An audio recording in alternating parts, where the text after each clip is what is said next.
A paz do Senhor, amados irmãos. Eu acabei de acordar e estava vendo um vídeo no Facebook de uns irmãos louvando ao Senhor lá na África, num lugar muito pobre. No vídeo, um lugar tão simples, e eles louvando com tanta alegria, que me veio um tema para gravar sobre o Zap da Paz deste dia.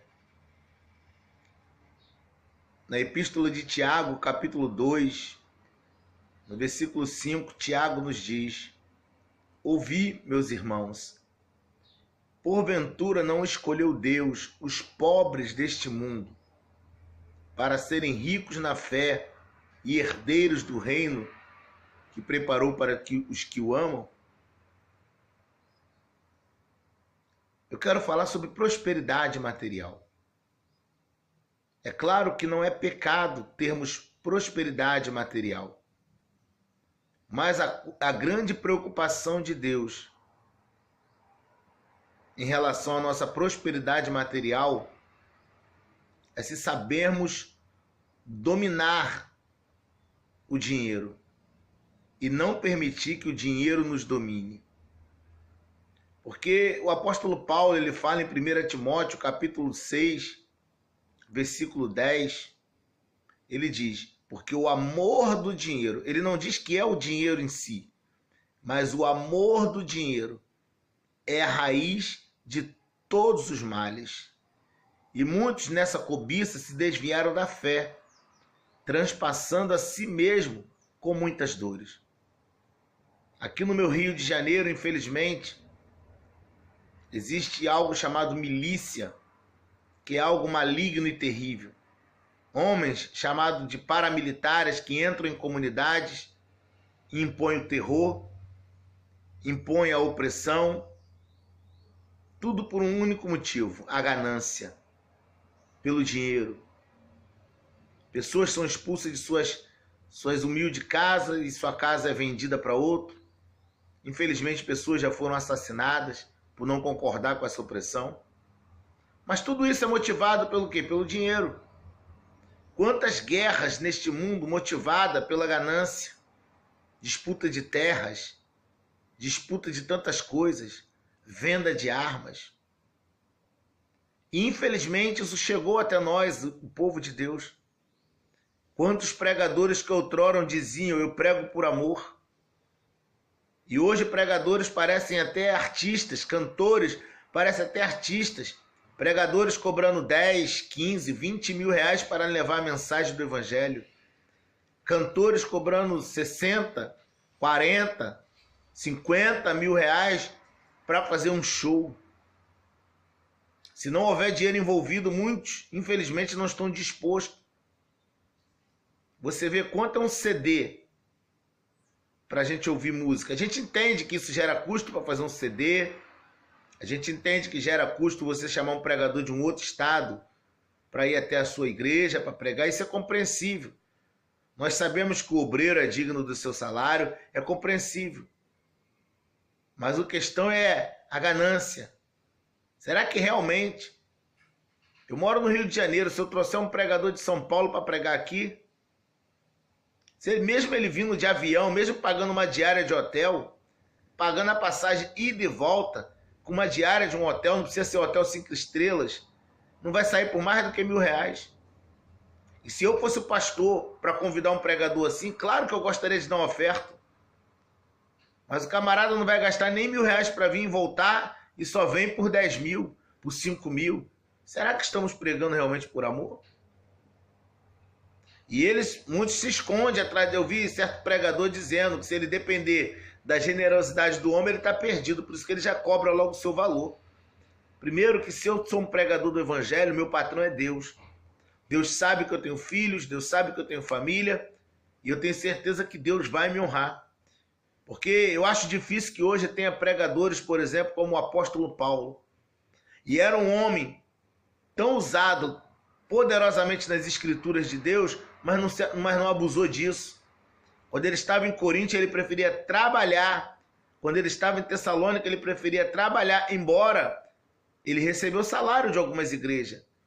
Se você quiser ler em 2 Coríntios 11, versículo 8, Paulo está dizendo que recebeu salário de outras igrejas. Por exemplo, os irmãos de Filipenses, lá da cidade de Filipos, abençoou muito o ministério de Paulo. Ele dizia: recebi de outras igrejas salário para vos anunciar o evangelho. Mas o salário que ele recebia era simplesmente para se manter. Porque em 1 Coríntios 4,11, Paulo diz: até esta presente hora sofremos fome e sede. Estamos e recebemos bofetada, estamos nu e não temos pousada certa. Em 2 Coríntios capítulo 6, versículo 10, Paulo diz: como pobre, mas enriquecendo a muitos, como nada tendo, mas possuindo tudo. Paulo, mesmo sendo o maior pregador da sua época, e na minha humilde opinião, depois de Cristo, o maior pregador da história, não abusou disso. Não fez disso um meio de enriquecer. Como eu gostaria que muitos pregadores da nossa atualidade se espelhassem no ministério de Paulo e dos demais apóstolos. Nenhum deles enriqueceu por causa do seu poder na palavra, mas a ganância. Nós vemos que Paulo diz em 1 Coríntios 7, versículo 31,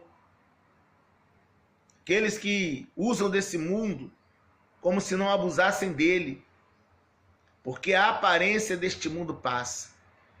Sabe o que Deus espera daqueles que têm prosperidade material? Que não sejam dominados pelo dinheiro.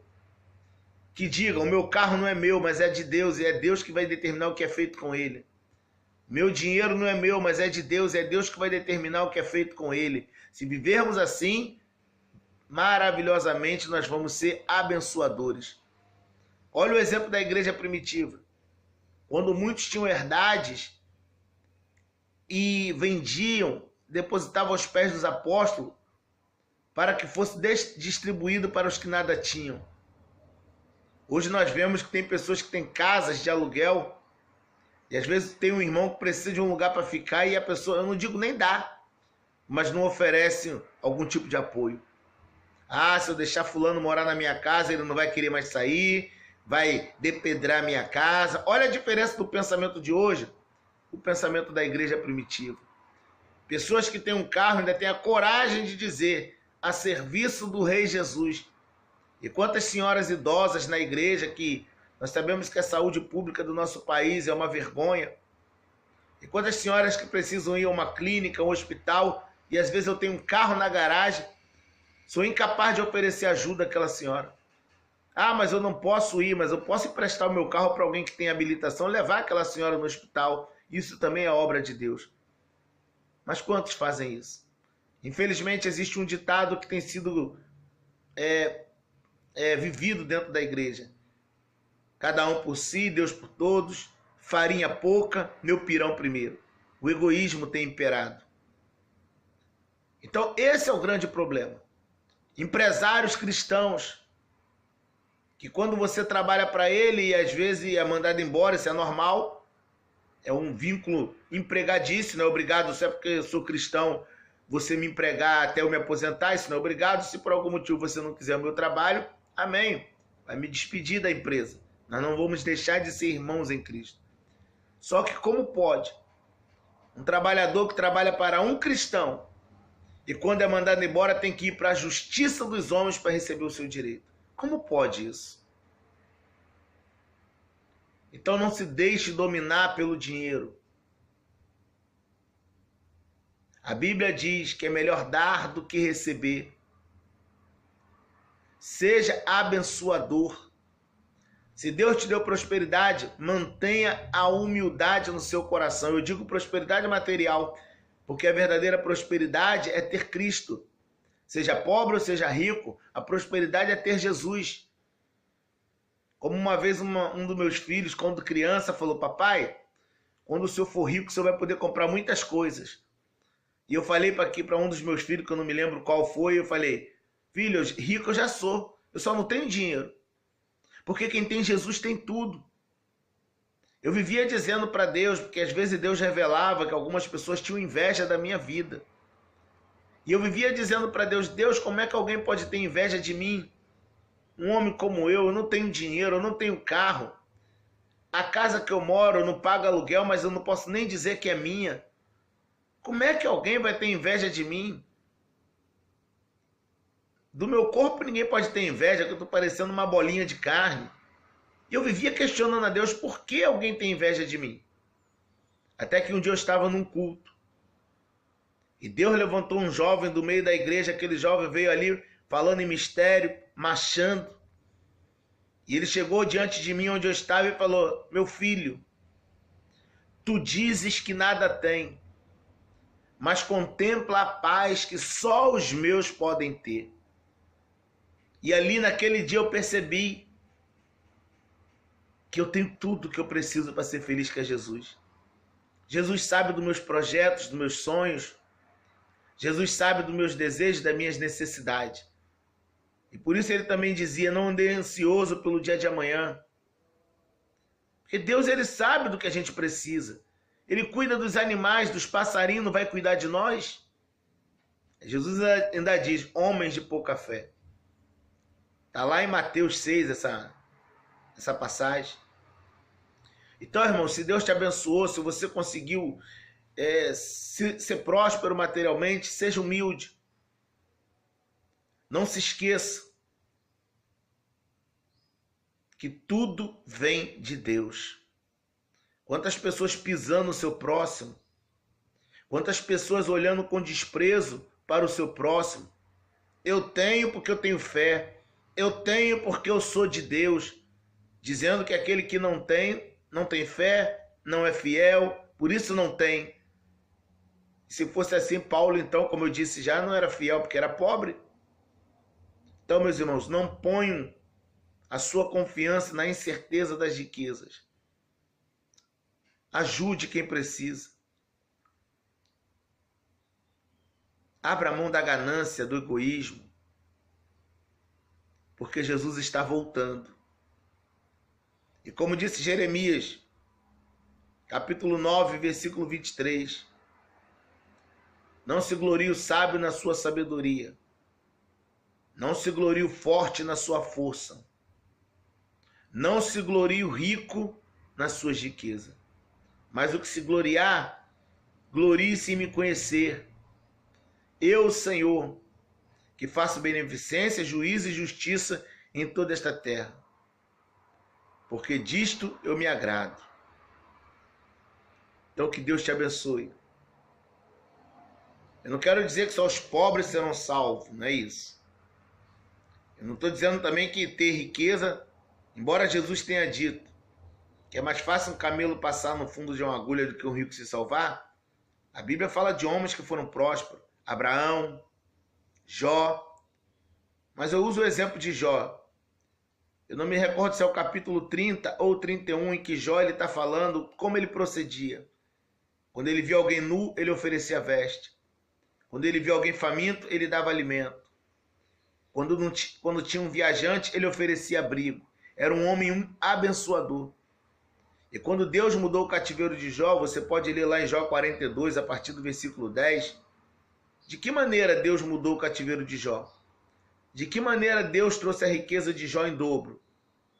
Deus usou as pessoas que um dia foram abençoadas por Jó para agora o abençoar.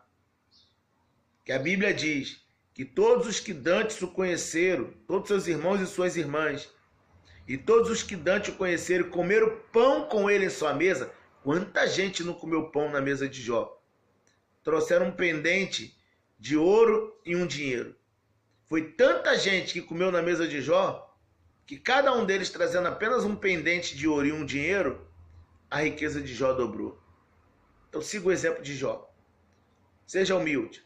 Não olhe para o irmãozinho de lado com o olhar atravessado, porque o perfume dele é inferior ao seu, porque o carro dele, se é que ele tem, é inferior ao seu, porque o paletó dele, o vestido, é inferior ao seu.